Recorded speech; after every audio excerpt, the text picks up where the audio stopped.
காலை வணக்கம். நீங்க யாருமா? நீங்க யாரு?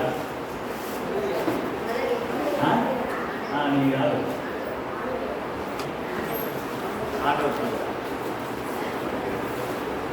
நீங்க யாருமா? ரேச்சல், அஸ்வினி. நீங்க? ஐசக். லூகா, நீ யாரு? நீ யாரு? லூகா, நீங்க லூகா.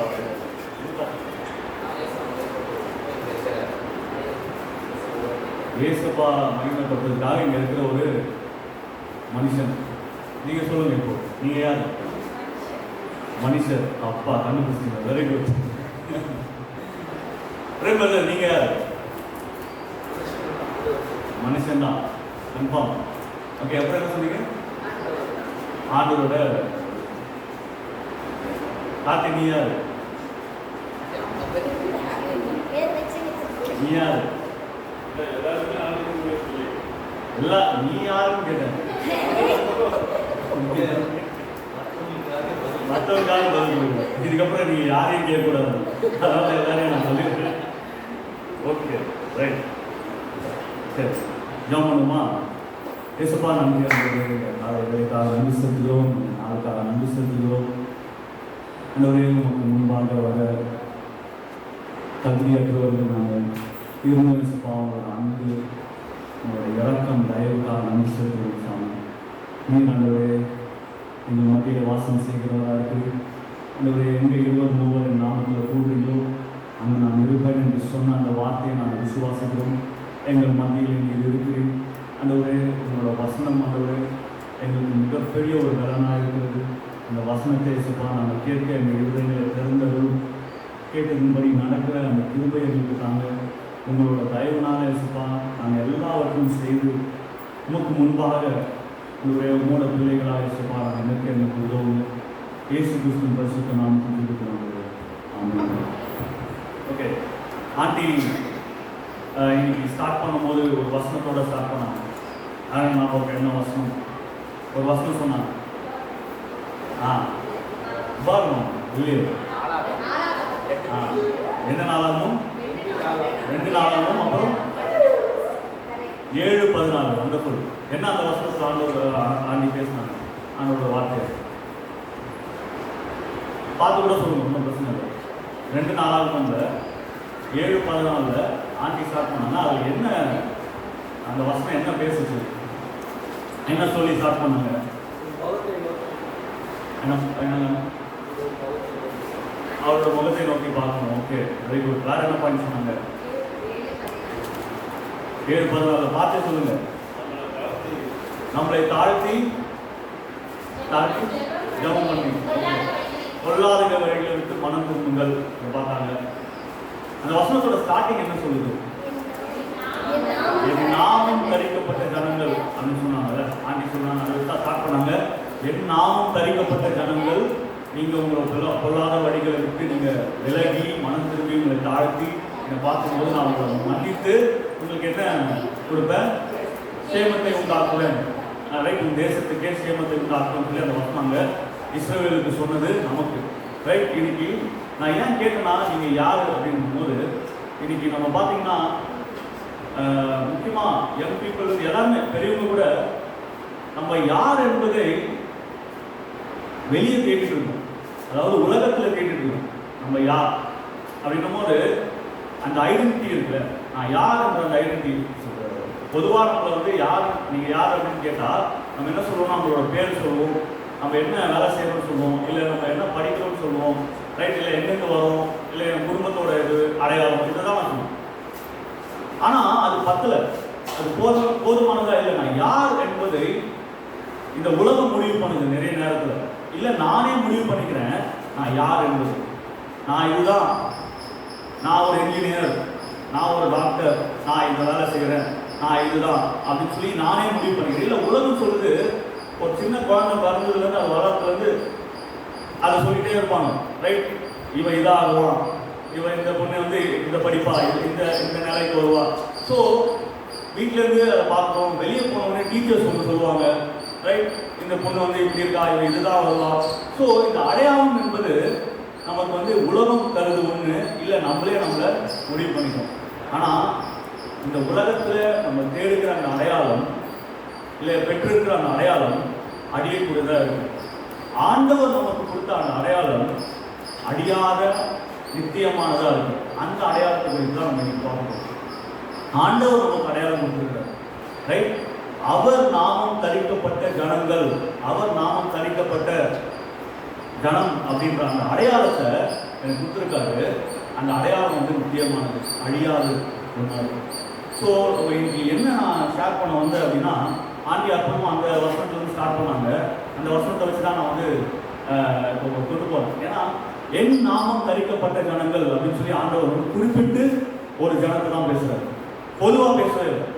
என் நாமம் தரிக்க, இந்த உலகத்தில் எல்லாருமே அவர் நாமம் தரித்தவர்களா இல்லை. அப்போ குறிப்பிட்ட ஒரு சில நபர்கள் தான் அவர் நாமம் தரிக்கப்பட்ட ஜனம். கரெக்டா? 8.3 பில்லியன் ஆயிடுச்சு. இத்தனை கோடி மக்கள்ல அவர் ஜனம் என்பது ரொம்ப குறைவான ஒரு கூட்டமா இருக்கு. அவர் நாமம் தரிக்கப்பட்ட ஜனங்கள். அப்போ அந்த அவர் நாமம் தரிக்கப்பட்ட ஜனங்கள், ரைட், அவங்களுக்கு என்னென்ன அடையாளங்களை, அவங்க யாரா இருக்கிறாங்க அப்படின்றது தான் இன்னைக்கு நான் ஷேர் பண்ண போறேன். ஸோ முதல் காரியம் நம்ம பார்த்தீங்கன்னா, ஆண்டவர் நம்மளால எவ்வளோ ஒரு நேசம் உள்ளவராக இருக்காரு, அன்பு உள்ளவராக இருக்காரு. அன்பு கூறுவேன் பார்க்கணும், ரைட். ஸோ ஆண்டவரோட அன்பை வெளிப்படுத்துகிற வகையில் நான் அவரை எவ்வளோ நேசிக்கணும் அப்படின்றத பார்க்கணும், ரைட். இந்த வசனம் நீங்கள் சொல்றது ரோமர் 5:8 பவுல் எழுதுறாரு. அவரோட அன்பு எப்படி இருக்கு பாருங்க. அவர் நாமம் தரிக்கப்பட்ட ஜனங்கள், எப்படி நம்ம அவர் நாமம் தரிக்கப்பட்ட ஜனங்களாக மாறி இருக்கோம்னா, அவரோட அன்பை எப்படி வெளிப்படுத்திருக்காரு பாருங்க. ரோமர் 5:8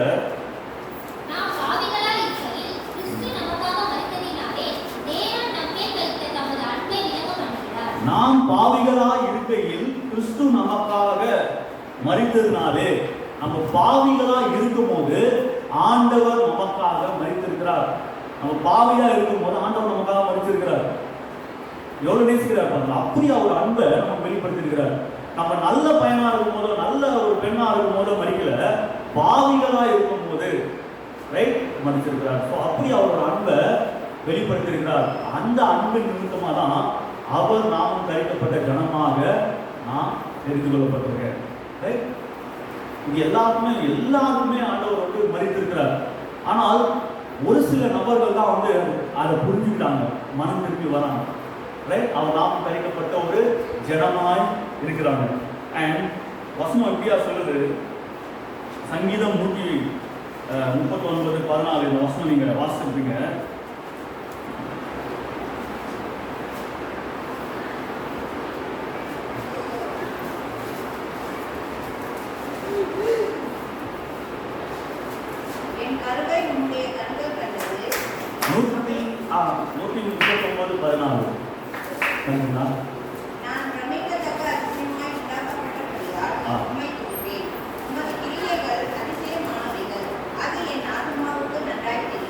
நான் எப்படி உருவாக்கப்பட்டிருக்கேன்? நான் பிரமிக்கத்தக்க அதிசயமாய் உண்டாக்கப்பட்டபடியால். சங்கீதக்காரன் சொல்றார், நான் எப்படி உருவாக்கப்பட்டிருக்கேன்? பிரமிக்கத்தக்க அதிசயமாய் உண்டாக்கப்பட்டிருக்கேன். இருக்கிற ஒவ்வொருத்தருமே அதிசயமாக பிரமிக்கத்தக்க வகையில ஆண்டவர் உருவாக்கி இருக்கிறார், ரைட். இப்போ ஆண்டவர் நம்மளை வந்து சும்மா அப்படி தூக்கி போடல, அப்படி உருவாக்கல. ரொம்ப பார்த்து அந்த முழு சங்கீதம் நீங்க படிச்சாங்க. ஸோ பார்த்து ஆண்டவர் நம்மளை உருவாக்கி இருக்கிறார். இங்க இருக்கிற ஒவ்வொருத்தருமே ஸ்பெஷலா, யூனிக்கா, அதாவது பிரத்யேக அந்த வார்த்தை எனக்கு தெரியல, ஆமா. ஸோ அப்படி உருவாக்கப்பட்டிருக்கோம் ஒவ்வொருத்தருமே. பிரமிக்கத்தக்க வகையில அதிசயமாக ஆண்டவர் நம்மளை உருவாக்கி இருக்கிறாரு. இந்த உலகத்துல நான் ஒரு ஆக்சிடென்டா வரல. நீங்க பாத்தீங்கன்னா ஒரு அற்புதமான வீடியோ ஒன்று என்னால் ப்ளே பண்ண முடியாது இப்போ. ஸோ யூடியூப்ல நீங்க பாத்தீங்கன்னா ஒரு சின்ன குழந்தை எப்படி வந்து கருவில் உருவாகுது அப்படின்ற அந்த வீடியோ இருக்கும். நீங்க பாத்தீங்கன்னா அந்த ஸ்பெர்ம்லாம் போயிட்டு ஏதோ ஒரே ஒன்று தான் என்டர் ஆகி அவ்வளோ அற்புதமாக அந்த சின்ன ஒரு இதுல இருந்து அவ்வளோ பெரிய குழந்தை உருவாகுது. ஒவ்வொரு நாளுமே அந்த குழந்தைக்கு டெவலப்மெண்ட். ஸோ ஆண்டவர் அப்படி நம்மளை வந்து பார்த்து ஒவ்வொரு நாளுமாக, ரைட், பிரமிக்கத்தக்க வகையில் அதிசயமாக நம்மளை உருவாக்கியிருக்கிறார். நம்ம யாருமே இங்கே வந்து இப்படிப்பட்ட ஒரு மனுஷனாக உருவாக்கப்பட்டு நாம் பாவிகளாக இருக்கும்போது நமக்காக அவர் அவரோட அன்பை விளங்க பண்ணினார். எப்படி எப்படி நம்மளுக்காக மறித்து அவரோட அன்பை விளங்க பண்ணினார். ரைட். நம்மளோட அடையாளத்தையும் நான் இங்கே பொதுவாக சும்மா அப்படி வரல. ஆண்டவர் என்னை குறித்து முன்கூட்டியே அறிந்திருக்கிறார். என்னை உருவாக்குவதற்கு முன்பாகவே என்னை தெரிந்து கொண்டு இருக்கிறார். ரைட். என்னோட முதல் அடையாளம் நாமம் தரிக்கப்பட்ட ஜனங்கள் அற்புதமாக அதிசயமாக உருவாக்கப்பட்டவர்களாக இருக்கிறார். ஆமென். அண்ட் தென் ஆண்டவர் சொல்றாரு, உபாகமம் 7:6 சொல்றாரு, நீ உன் தேவனாகிய கர்த்தருக்கு பரிசுத்த ஜனம்.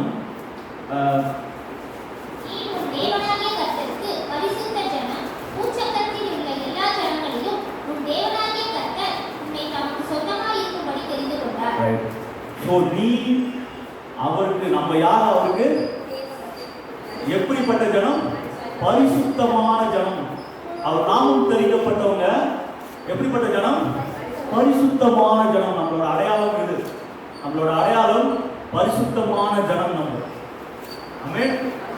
அண்ட் அவருக்கு அவர் சொல்றாரு, கர்த்தர் உன்னை தமக்கு சொந்தமாக இருக்கும்படி தெரிந்து கொண்டார்.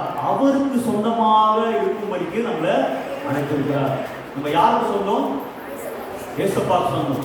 ஒரு நம்ம குடும்பத்துல நம்மளோட சொந்தக்காரங்கள யாராவது ஒரு பெரிய ஆளாயிட்டாங்கன்னா, ஒரு பொலிட்டிஷியனாவோ ஒரு அரசியல்வாதியாவோ இல்லை ஒரு செலிபிரிட்டியாவோ ஆயிட்டாங்கன்னா நம்ம அதை குறித்து ரொம்ப பெருமைப்பாடுறோம். அவங்க யார் தெரியுமா? என்னோட சொந்தக்காரர். நான் யார் தெரியுமா? அவங்களுக்கு சொந்தக்காரர். ரைட். ஸோ ஒரு மனுஷனோட இயல்பா இருக்கு.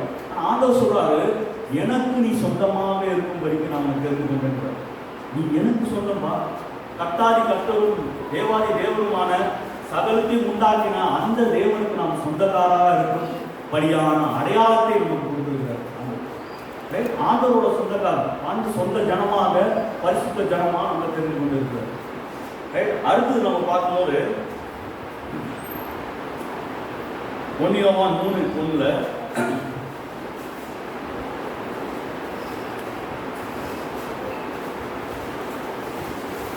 1 யோவான் 3:1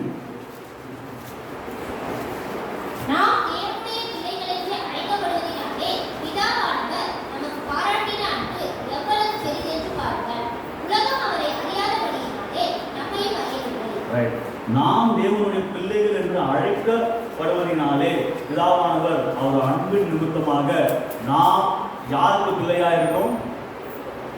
இயேசுவாக ஆண்டவருக்காக பிள்ளைகளா. யாரோட பிள்ளைகளா இருக்கும்?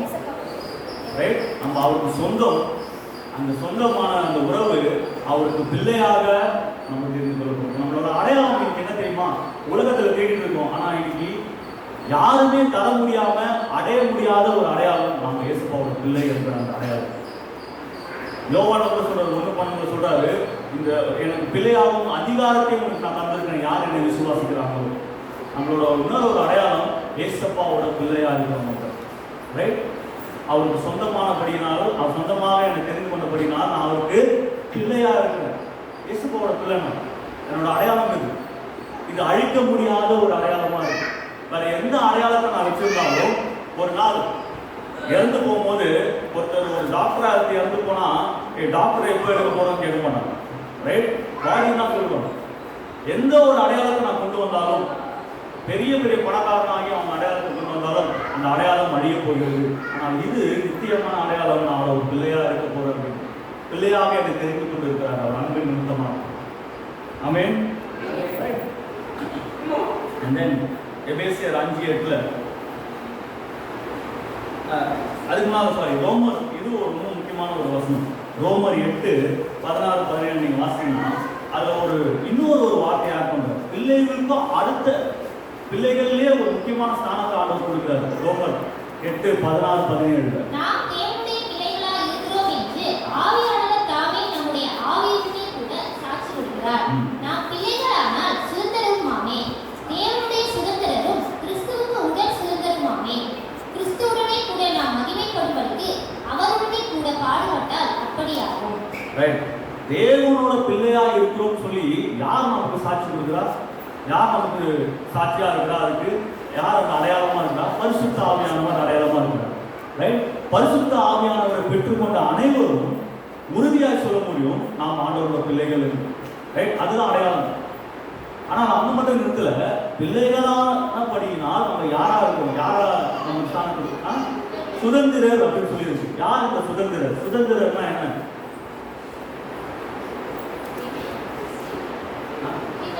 உரிமை உள்ளவர்கள். Very good. அதெல்லாம் சுதந்திரர். ஹேர்னு சொல்லிட்டு இங்கிலீஷ்ல இருக்கு. அப்படின்னா என்னன்னா, இப்போ ஒரு ராஜா இருக்கிறாரு வச்சுங்களேன். ஓகே, ராஜாவுக்கு ஒரு 10 பிள்ளைகள் இருப்பாங்க. 10 பேருக்குமே பிள்ளைகள் என்ற ஸ்தானம் உண்டு, பிள்ளைகள் என்ற அடையாளம். அந்த 10 பேர் பிள்ளைகள்ல ராஜா இறந்ததுக்கு அப்புறம் எந்த பிள்ளை வந்து அவரோட அதிகாரத்துல சிங்காசனத்துல உட்கார போதோ அந்த பிள்ளைக்கு தான் சுதந்திரர் என்ற அந்த பட்டம் உண்டு. ரைட்? சக்சஸர் அப்படின்ற. அப்போ ஆண்டவர் நம்மளை வந்து பிள்ளைகளாக இருக்கப்படினா நம்ம சுதந்திரம் எப்படின்னா, அவர் மகிமைப்படும் போது அவரோடு கூட நம்மளும் மகிமைப்படும்படிக்கு, அவர் சிங்காசனத்தில் உட்காரும்போது அவரோடு கூட நம்மளும் சிங்காசனத்தில் உட்காரும்படிக்கு நம்ம தெரிந்து கொண்டு இருக்கிறார். ரைட்? இது நம்ம அடையாளம். நம்ம வந்து சும்மா இங்க வந்து இல்லை, சும்மா நம்மளும் வந்து ஏதோ ஒரு கடவுளை நம்ம வணங்கிட்டு இல்லை. ஆண்டவர் நம்மளை எப்படி அழைத்திருக்கிறார் பாருங்க. அவரோட பரிசுத்த ஜனமாக, ரைட், அவரோட பிள்ளையாக, கருவிலே தெரிந்து கொள்ளப்பட்ட ஒருத்தராக என்னை அழைத்திருக்கிறார். என்னோட அடையாளம் அதுவார். ஆமென். And then எபேசியர் 5:8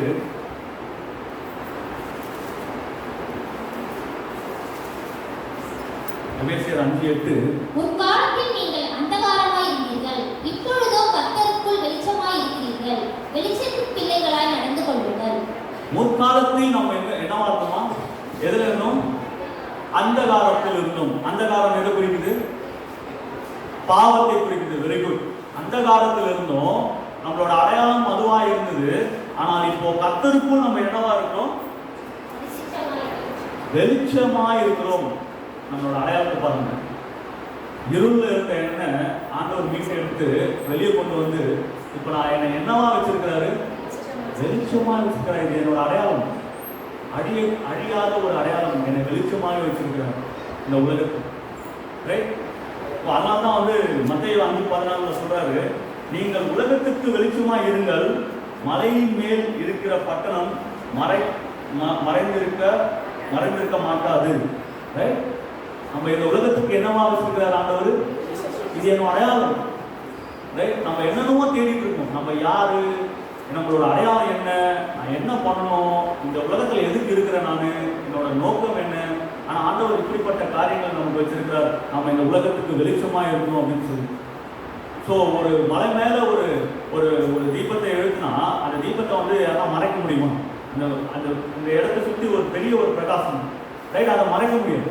அப்படிப்பட்டவர்களாக ஆண்டவர் நமக்கு அடையாளம் கொடுத்திருக்கிறார். நீ இந்த உலகத்துக்கு வெளிச்சமாக இருக்கிற, முன்னால இருள் இருந்த இப்படி வெளிச்சமா இருக்கிற, இது உன்னோட அடையாளம். ஆண்டவரோட பிள்ளையா இருக்கிறது மிகப்பெரிய ஒரு வாக்கியம். அதுலயும் ஆண்டவர் நம்ம என்ன சொல்றாருன்னா, நான் இந்த உலகத்துக்கு வெளிச்சமா இருக்கேன். ஏன்னா இந்த உலகம் எதுல இருக்கு? இருள்ல இருக்கு, பாவத்தில் இருக்கு. அதற்கு என்ன வெளிச்சமா வச்சிருக்கிறார். இந்த உலகத்துக்கு பாவம், அதோட விளைவு, இதெல்லாம் என்ன என்று அறிவிக்கிற அந்த ஸ்தானத்தை நமக்கு வச்சிருக்கோம். ரைட்? அடுத்தது வந்து ரொம்ப ரொம்ப இம்பார்ட்டண்டான ஒரு அடையாளத்தான கொடுத்துருக்கிறார். 1 கொரிந்தியர் 3:16 நம்ம வாசிக்கும் போது 1 கொரிந்தியர் 3:16 நம்மளோட அடையாளம் என்னவா இருப்பாங்க. இது ஒரு மிகப்பெரிய ஒரு காரியம். நீங்கள் தேவனுடைய ஆலயமாய் இருக்கிறீர்கள் என்றும் தேவனுடைய ஆவி உங்களில் வாசமாய் இருக்கிறார் என்றும் அறியாதிருக்கிறீர்களா? ஏசப்பாவுல நம்ம யாரா இருக்கிறோம்? ஏசப்பாவோட ஆலயமாவே. எப்படி நம்ம அவரோட ஆலயமா இருக்கோம்? நமக்குள்ள அவர் வாசம் பண்ணும்படினா, அவரோட பரிசுத்த ஆவியானவர் நமக்குள்ள இருப்பதனால நம்ம என்னவா இருக்கும்? ஏன்னா பழைய ஏற்பாட்டுல ஒரு ஆலயம் என்பது, அந்த ஆலயத்துக்கு எல்லாருமே வந்து உள்ள கடைசி வரைக்கும் போயிட முடியாது. ஏன்னா கடைசியில ஆண்டவரோட பிரசனம் அங்க இருந்தது. அதுக்கு போகிற அந்த தகுதி யாருக்குமே கிடையாது. ரைட்? அந்த காரியத்தை உடைச்சி ஆண்டவர் இப்ப என்ன பண்றாரு தெரியுமா? நான் அதுக்குள்ள வாசம் செஞ்சுட்டு இருந்தேன் அந்த கட்டடத்துக்குள்ள. இப்போ உனக்குள்ள நான் வாசம் செய்யறேன். நீ என்னோட அடையாளமா, நீ என்னோட ஆலயமா இருக்கிற அப்படின்ற அடையாளத்தை கொடுத்துருக்க. இதெல்லாம் வந்து நம்மளால கற்பனை செய்ய முடியாத அளவுக்கு பெரிய காரியங்கள். இதை நம்ம ரொம்ப லைட்டா எடுத்துட்டு போயிடுறோம். ஆனால் இதெல்லாம் வந்து ஏன்னா நம்ம வந்து பழைய ஏற்பாட்டில் வாழ்ந்ததில்லை, பழைய ஏற்பாடு காலத்தில் வாழ்ந்ததில்லை. அவங்க இன்னைக்குமே யூதர்கள் வந்து அவங்க அந்த ஒரு கட்டிடத்துக்கு கொடுக்குற அந்த ஒரு வேல்யூவை நம்ம பார்த்தது கிடையாது. அது அவ்வளோ ஒரு பெரிய காரியம். அவங்களுக்கு ஒரு சின்ன தவறு கூட பண்ணிடக்கூடாதுன்னு ரொம்ப கேர்ஃபுல்லாக இருப்பாங்க. அது ரொம்ப அப்படிப்பட்ட ஒரு காரியத்தை உடைத்து ஆண்டவர் சொல்றாரு, இன்னைக்கு நான் உனக்குள்ள வாசம் செய்கிறேன், நீ என்னோட ஆலயமா இருக்கிற, நீ உன்னை எந்த அளவுக்கு பரிசுத்தமா பார்த்துக்கோ, ரைட்? நான் உனக்குள்ள வந்துட்டேன். இப்போ உன் சரீரத்தை நீ வீணடிக்கக்கூடாது, உன் சரீரம் வந்து இச்சைப்படக்கூடாது, உன் சரீரம் வந்து அசுத்தமாகக்கூடாது. ஏன்னா நான் உனக்குள்ள வாசம் செய்கிறேன், நீ தான் என்னோட ஆலயமா இருக்கு, ரைட்? ஸோ அந்த ஆனால் அதை சிலர் அதை நம்ம மறந்துடும். இந்த ஒரு பெரிய அடையாளத்தை நம்ம வந்து மறந்துடும். இங்கே யாரா எச்சத்து போவோமா? போக மாட்டோம். ஏன்? நம்ம இங்கே கூடுற இடம், ரைட்? நம்மளும் ஆண்டவரை இங்கே ஆராதிக்கணும். ஆனால் நம்மளோட ஆண்டவர் சொல்றாரு, நீ என் ஆலயமாக இருக்கவங்களுக்குள்ள நான் வாசம் செய்கிறேன். ஆனால் நிறைய நேரத்தில் நம்மளோட சரீரத்தை நம்ம வந்து அசிங்கப்படுத்தும். சரீரத்தை வந்து அவர் நமக்குள்ள இருக்கிறார் அப்படின்றத மறந்துடும். ஆண்டவர் சொல்றாரு, இப்படிப்பட்ட ஒரு அடையாளத்தை நம்ம கொடுத்துருக்கேன், நீ என்னோட ஆலயமாக இருக்க. ஸோ இது நம்மளோட மிகப்பெரிய ஒரு அடையாளம். அப்படி மட்டும் இல்லை, இன்னும் ஆண்டவர் நமக்கு நிறைய வச்சிருக்காரு. எப்படின்னா 2 கொரிந்தியர்ல 1 கொரிந்தியர் வாசம், 2 கொரிந்தியர் 5:20 வாசிக்கும் போது அதில் ஆண்டவர் நம்ம என்ன அடையாளத்தோடு வச்சிருக்காரு பாருங்க.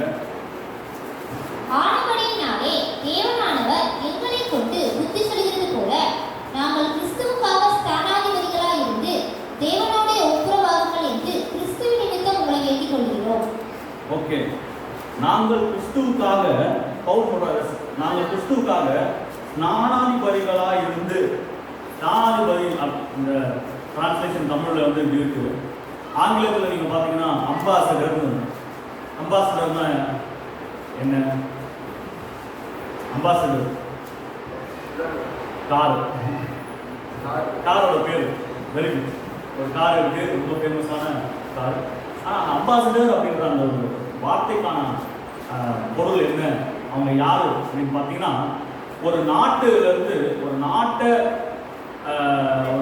இப்போ இந்தியா இருக்கு வச்சுங்களேன், இந்தியாவை ரெப்ரசன்ட் பண்ணி ஒருத்தர் அனுப்புவாங்க வேற நாடுகளுக்கு போய் பேச, ரைட்? வேற நாடுகளுக்கு போயிட்டு இந்தியாவோட அவங்க தான் பிரதிநிதி, அந்த வார்த்தை பிரதிநிதி. ஸோ இந்தியாவே அவங்க தான் பிரதிநிதியாக இருப்பாங்க. வேற நாடுகளுக்கு போய் இந்தியாவோட அடையாளத்தை அவங்களுக்கு சொல்லுவாங்க. ஸோ எந்த ஒரு காரியம் இப்போ இந்த மொத்த சபைக்கு ஓகே ஒரு ஒரு ப்ரோக்ராம் நடக்குது, இந்த மொத்த சபையிலிருந்து லூக்காவை தேர்ந்தெடுத்து இந்த சபையை ரெப்ரசன்ட் பண்ணுற மாதிரி பிரதிநிதியாக லூக்காவை அந்த ப்ரோக்ராம் அனுப்புகிறோம் வச்சுங்களேன். அங்கே போயிட்டு மற்ற சபைகள்லேருந்தும் ஆட்கள் வந்திருப்பாங்க, ஒரே ஒருத்தர் தான் வரணும் வச்சுங்க. ஸோ லூக்காவை அனுப்புகிறோம், மற்ற சபைகள்லேருந்தும் ஆட்கள் வந்திருப்பாங்க. அப்போது லூக்கா வந்து ஏதோ ஒரு தவறு செஞ்சிடறான் வச்சுங்களேன், அந்த இடத்துல ஏதோ ஒரு தப்பாக பேசிட்டா அவனுக்கு மட்டும் அசிங்கமா இல்லை, இந்த சபைகளுக்கே வந்து அது ஒரு கெட்ட பேரை விளைவிக்கும், இந்த சபைக்கே வந்து அது ஒரு கெட்ட பேரை விளைவிக்கும். அந்த மாதிரி தான் இந்த நாட்டு பிரதிநிதியாக ஒருத்தர் அனுப்புவாங்க, மேலை நாடுகள் அண்டை நாடுகளுக்கு அனுப்புவாங்க. அவர் எதனா ஒரு சின்ன தவறு பண்ணிட்டாலும் இந்தியா இப்படிப்பட்ட ஒரு நாடுன்ற ஒரு முத்திரை கொடுத்துருவாங்க. அதை ஸ்தானாதிபதினு சொல்லி இங்கே கான்செப்ட் பண்ணிருக்காங்க. அப்படின்னா நம்ம என்னன்னா, கிறிஸ்துவுக்காக நம்ம அம்பாசடராக இந்த உலகத்தில் இருக்கோம், கிறிஸ்துவுக்கான அம்பாசடராக நம்ம இந்த உலகத்தில் இருக்கோம், பிரதிநிதியாக இருக்கணும். அப்போ நம்ம எதனா ஒரு தவறு செய்யணும்னா, இந்த உலகத்தின் மத்தியில் நம்ம வாழும்போது உலகம் ஏதோ ஒரு தவறு, ஏதோ ஒரு காரியத்தை நம்ம வந்து தவறாக நடக்கும்போது அது நமக்கு மட்டும் அசிங்கத்தை விளைவிக்குதா, இல்லை யாரோட நாமத்தை வந்து அது பாதிக்குது? ஆண்டவரோட நாமம். ஏன்னா ஆண்டவருக்கு தான் நான் யாராக இருக்கேன், ஸ்தானாதிபதியாக இருக்கேன், ரைட்? பிரதிநிதியாக இருக்கேன். இப்போ என் வாழ்க்கையை வந்து தவறாக போகுது, நான் ஒரு இடத்துல வந்து இப்போ ஃபார் எக்ஸாம்பிள் நான் ஒரு என் ஃப்ரெண்ட்ஸோடு இருக்கிறேன், ஃப்ரெண்ட்ஸில் நிறைய பேர் ஆண்டவர் அறியாதவங்க இருப்பாங்க, ரைட்? என்னோட வார்த்தைகள் தவறாக இருக்குது, நான் அசிங்கமாக பேசுகிறேன் வச்சுங்களேன். அவன் வந்து என்னடா ஒரு கிறிஸ்டியன் சொல்கிறேன், நீ போய் பிரசங்கம் பண்ணுற, நீ போயிட்டு வந்து சுவிசேஷன் சொல்கிறேன்னா வாயிலிருந்து இவ்வளோ கெட்ட வார்த்தை வருது, என்னடா அவன் கடவுள் அப்படின்னு அவன் நினைக்க மாட்டான். கேட்கலனா கூட அவன் கண்டிப்பாக நினைப்பான். ரைட்? அப்போ நம்ம யாருக்கு இங்க ஸ்நானாதிபதியா இருக்கணும்? கிறிஸ்துவுக்கான ஸ்நானாதிபதி. இப்படிப்பட்ட ஒரு அடையாளத்தை ஆண்டவர் கொடுத்திருக்கிறார் அவருக்குள்ள. அவர் நாமம் தரிக்கப்பட்ட ஜனங்கள் அவருக்கு பிரதிநிதியா இருக்கும், அம்பாசடரா இருக்கும். நெக்ஸ்ட் டைம் நீங்க அந்த காரை பார்க்கும்போது நம்ம தான் அந்த அம்பாசிடர், ரைட்? ஆண்டவருக்கான அம்பாசிடரா நம்ம இந்த உலகத்தில் இருக்கும். நம்ம எந்த தவறு செய்தாலும் எது பண்ணாலும் அது ஆண்டவரோட நாமத்தை பாதிக்குது, ரைட்? ஸோ இப்படிப்பட்ட ஒரு ஸ்தானத்தை கொடுத்துருக்கிறாரு.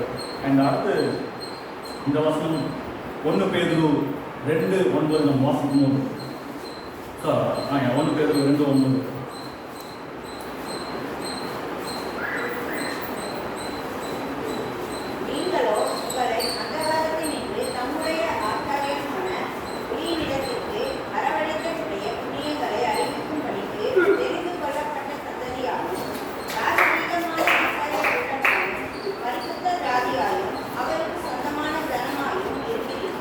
இதில் அடையாளங்களை வந்து பேருக்கு மென்ஷன் பண்ணுறாரு. இதில் ஆல்ரெடி நம்ம பார்த்துருக்கிற காரியங்கள் என்னென்ன, இந்த வசனங்கள் ஆல்ரெடி நம்ம பார்த்தோம். நம்ம ஒரு அடையாளம் இங்கே மென்ஷன் பண்ணியிருக்கிறார், தெரிந்து கொள்ளப்பட்ட ஜனம். Very good. அப்புறம் ஒளி, ஒளி, ஓகே, ஒளியை அறிவிக்கிற, ஓகே, பரிசுத்த ஜாதி, ரைட்? அப்புறம் சொந்த ஜனம், வெரி குட். ஸோ இது எல்லா அடையாளங்களும் இங்கே அவர் மென்ஷன் பண்ணியிருக்கிறாரு. ஆனால் நம்ம இதெல்லாத்தையும் பார்க்கணும். இதில் என்ன பார்க்க போறோம்னா, நீங்கள் சொல்றா பாருங்க, ராஜரீகமான ஆசாரிய கூட்டமாக ஆண்டவர் நமக்கு அடையாளம் கொடுக்கிறார். இப்படிப்பட்ட ஒரு அடையாளத்தை கொடுக்கிறார். இந்த ஆசாரியர் யாரு? கண்டிப்பா இதை ஆண்டு சொல்லியிருப்பாங்க, அப்படி சொல்லியிருப்பாங்க, தொடர்ந்து. இந்த ஆசாரியர் யாரு? வேதத்தில் ஆசாரியர் என்றவங்க யாரு? வழிபடுறவங்க. என்ன வழிபடுறவங்க? ஏசப்பா வழிபடுறவங்க. ஆண்டவருக்கும் நமக்கும் ஜனங்களுக்கும் நடுவில் உள்ள ஒரு நபர், ரைட்? வழிபாட்டுக்கு அவங்க தான் மிக முக்கியமான ஒரு நபர்களாக ஆண்டவர் தேர்ந்தெடுக்கப்பட்டவர் தான் இந்த ஆசாரியர் அப்படின்ற அந்த ஒரு கூட்டம். ஓகே, இப்போ அதை உடைத்து ஆண்டவர் சொல்றாரு, என் நாமம் தரிக்கப்பட்ட ஜனம், ரைட்? என்னை மனம் திரும்பி என்ன சொந்த ரட்சகராக ஏற்றுக்கொண்டு வந்த ஒவ்வொருத்தருமே, என் பிள்ளைகளாக அடையாளப்படுத்தப்பட்ட ஒவ்வொருத்தருமே இன்னைக்கு ஆசாரியராக நான் தெரிந்து கொள்ளப்பட்டிருக்கேன் அப்படின்றார். அப்படின்னா ஆசிரியர் தான் வெறும் ஆசிரியர் இங்க போடல. இங்க என்ன சொல்றா? ராஜரீக ஆசாரியர் சொல்றாரு, ரைட்? ஆண்டவர் தான் அந்த ராஜாதி ராஜனா இருக்காரு. அவருக்குள்ள நம்ம வந்ததுனால அவருக்கு அந்த ஸ்தானத்தை நமக்கு கொடுக்கிறாரு. ராஜரீகமான ஆசாரியராக நம்ம தெரிந்து கொள்ளப்பட்டிருக்கோம். எப்படி நம்ம ஒரு ஸ்தானாதிபதியாக பிரதிநிதியாக ஆண்டவருக்கு இங்க வந்து நம்ம ஆண்டவரை வந்து பிரதிநிதியாக இங்க வாழணும், அந்த மாதிரி இந்த உலகத்தில் உள்ள ஜனங்களுக்கும், ரைட், ஆண்டவருக்கும் நடுவில் ஆண்டவர் நம்மளை வச்சிருக்கிறார். இந்த உலகத்துக்கு அவர் யார் என்பதை அறிவிக்கிறதுக்காக நம்மளை அந்த ஸ்தானத்தை கொடுத்திருக்கிறார், அடையாளத்தை கொடுத்திருக்கிறார். ராஜரீகமான ஆசாரியராக நம்ம தெரிஞ்சிருக்கிறோம். நம்மளோட வேலை என்ன? உங்களை அந்தகாரத்தில் நின்று தம்முடைய ஆச்சரியமான ஒளியிலிருந்து வரவைத்தவர்களுடைய புண்ணியங்களை அறிவிக்கும்படி தெரிந்து கொள்ளப்பட்டிருக்கோம். அப்போ நம்ம வேலை என்னன்னா, மகா பரிசுத்தரும் தேவாதி தேவனும் கர்த்தாதி கர்த்தருமான ஆண்டவரை இந்த உலகத்துக்கு யார் என்பது, அவர் நமக்கு என்ன செய்திருக்கிறார், அவர் நம்ம எப்படி வந்து இருளிலிருந்து மீட்டு இருக்கிறார், எப்படி அவங்களும் மீட்டெடுப்பார் அப்படின்றத அறிவிக்கிறதுக்காக ஆண்டவர் இந்த ஸ்தானத்தை கொடுத்திருக்கிறார். இப்படிப்பட்ட ஒரு அடையாளத்தை நமக்கு வச்சிருக்கிறார், ரைட்? இதை நம்ம ரொம்ப அசால்ட்டா வந்து எண்ணவே முடியாது. என்னோட வேலையே தான். இந்த உலகத்தில் நான் வாழ்றதுக்கான நோக்கமே அவருக்கு சாட்சியா இருக்கிறது தான் என்னோட நோக்கமே. அதுலதான் எல்லாமே வருது. இந்த உலகத்துல அவருக்கு சாட்சியாக அவரோட ராஜ்யத்தை கட்டுறதுக்காக வாழ்றது தான் என்னோட நோக்கமே. அதுலதான் குடும்பம் வருது, வேலை வருது, உறவினர்கள் வராங்க, நண்பர்கள் வராங்க, எல்லாமே அதுல வருது. ஆனா என்னோட நோக்கம் ஒண்ணுதான், அவருக்காக வாழ்வது, அவரோட ராஜ்யத்தை கட்டுவது தான் என்னோட நோக்கம். அதுக்காக தான் எனக்கு தெரிந்து கொள்ளப்பட்டிருக்காரு. ராஜரீகமான ஆசாரியர் கூட்டமாக நம்மளுக்கு தெரிஞ்சு. எத்தனை பேர் நம்ம அதை நோக்கி பயணம் பண்ணணும்னு தெரியல.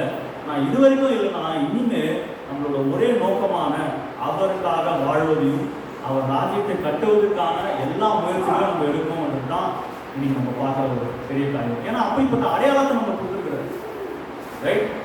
ஸோ நம்ம வாழ்க்கையில் இப்போ நான்லாம் பார்த்தோன்னா, நான் 12th வந்து ஃபெயில் ஆகும்போது எல்லாரும் சொல்லிட்டாங்க, வீட்டில் சொல்லிட்டாங்க நீ உருப்பட மாட்டேன், கண்டிப்பாக நீ வந்து உன்னால் ஒரு சப்ஜெக்டே பாஸ் பண்ண முடியலன்னா நீ உட்படவே மாட்டேன்.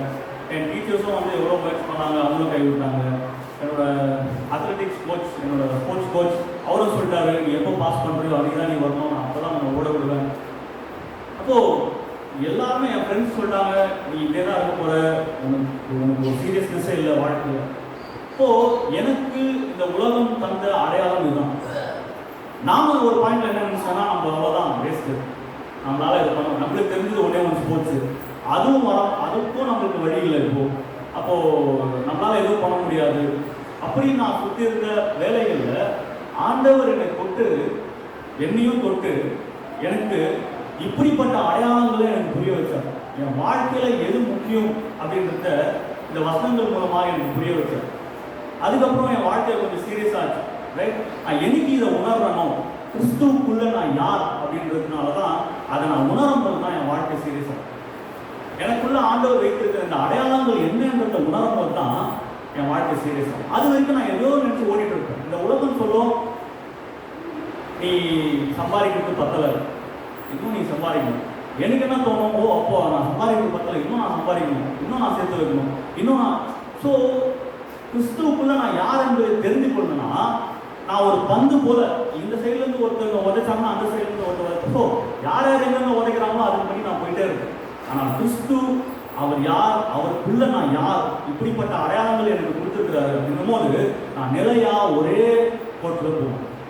அதுக்குள்ள மற்ற காரியங்கள் ஆண்டவர் கொண்டு வந்து சேர்க்கிறார். புரியுதுங்களா? ஸோ நம்ம அடையாளங்களை உலகத்தில் தேர்ந்தெடுத்து விட்டுட்டு இல்லை நம்மளே நம்ம கற்பனை பண்ணி நமக்கு வைத்திருக்கிற இந்த முக்கியமான அடையாளங்களை நம்ம புரிஞ்சுக்கணும். நம்ம என்னைக்கு நம்ம மிஸ் ஆகணும் தெரியுமா?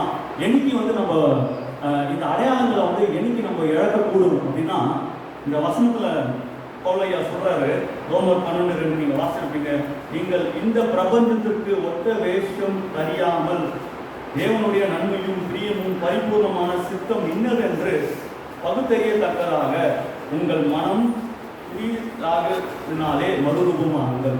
ஸோ இங்கே என்ன சொல்றாருன்னா, இந்த உலகத்திற்கு ஒத்த வேஷம் தெரியாமல், இந்த உலக காரியங்களையும் சிந்தைகளையும் இந்த உலகத்தில் இருக்கிற சிஸ்டமையும் நீ உனக்குள்ள ஒரு வாழ்க்கைக்குள்ள எடுத்துக்காம என்னைக்கு நீ ஓட ஆரம்பிக்கிறியோ, ரைட், எப்போ நீ வந்து நிலையா ஆண்டவரோட சித்தத்தின்படி நிற்கிறியோ அன்னைக்கு அப்படி நீங்கள் மனோரூபமாங்க அப்படின்னு. ஸோ ஐம் நாட், நான் வந்து ஏதோ ஒரு ஆக்சிடெண்ட்டாக ஏதோ தூக்கி போடப்பட்ட ஒருத்தர் கிடையாது. இப்போ ஆண்டவர் எனக்கு வைத்திருக்கிற இந்த ஓட்டத்தை ஓடி முடிக்கிறதுக்கு பாத்திரவானாக என் ஆண்டவர் வந்து வைக்கிறார். சரிங்களா? ஸோ இந்த அடையாளங்களை தயவு செய்து இழந்துடாதீங்க. அடிக்கடி யோசிச்சு பாருங்க, நம்மளுக்கு கொடுக்கப்பட்ட இந்த நித்தியமான அடையாளங்களை இதை நினச்சி நம்ம ஆண்டவரை துதிக்கணும். அதை நினச்சி நம்ம அதுக்கு என்ன வச்சிருக்கிறாரோ அதன் போய் நம்ம செய்யணும். எப்படிக்கலாமா? எசப்பா, நன்றி ஆண்டவரே, உங்களை துதிக்கிறோம், உங்கள் ஸ்தோத்திரிக்கிறோம் சாமி. நல்லவர், சர்வ வல்லவர் ஆண்டவர், வானத்தின் பூமியை உண்டாக்கினவர், நீர் எங்களோடு பேசுனீர், எங்களுக்காக ஆண்டவரே காரியங்களை ஆண்டவரை தெளிவுபடுத்தினீர், இதுக்காக நன்றி செலுத்துகிறோம். ஆண்டவரே, இந்த உலகத்தில் நாங்கள் என்னென்ன ஒரு அடையாளத்தை தேடி இருந்தாலும் அது எல்லாமே அழியக்கூடியதாக இருக்குது சாமி. ஆனால் நீர் எங்களுக்கு தந்திருக்கிற அந்த அடையாளம் அழிவில்லாத நித்தியமானதாக இருக்கிறது. அந்த அடையாளத்தை நாங்கள் சீரியஸாக எங்கள் வாழ்க்கையில் எடுக்க, அதை பற்றி நாங்கள் யோசிக்க, அதை நாங்கள் ஆண்டவரே எங்கள் வாழ்க்கையில் நாங்கள் நிலையாக நிறுத்த வச்சுப்போம். நாங்கள் உதவுங்க. வராதவங்களுக்காக தான் நாங்கள் ஜெபிக்கிறோம். அவர்களிடத்துலையும் ஆண்டவரே நீர் பேசுவீர், உணர்த்துவீர். இந்த அடையாளங்களை பெறாமல் இங்கே யாருனா இருந்தாங்கன்னா, கிறிஸ்துக்குள்ள தெரிந்து கொள்ளப்பட்ட ஜனமாக இல்லாமல் இங்கே யாருனா இருந்தாங்களா, அவங்களுக்கும் நீர் உணர்த்துவீர். இந்த அடையாளங்களை பெற்றுக்கொள்ள உம்மோடு நித்திய காலமாய் வாழ ஆண்டவரே அவங்களுக்கும் வழிவாசல்களை உண்டு பண்ணுவீர். நான் நம்புகிறேன். இயேசு கிறிஸ்துவின் பரிசுத்த நாமத்தை ஜெபிக்கிறோம். ஆமென்.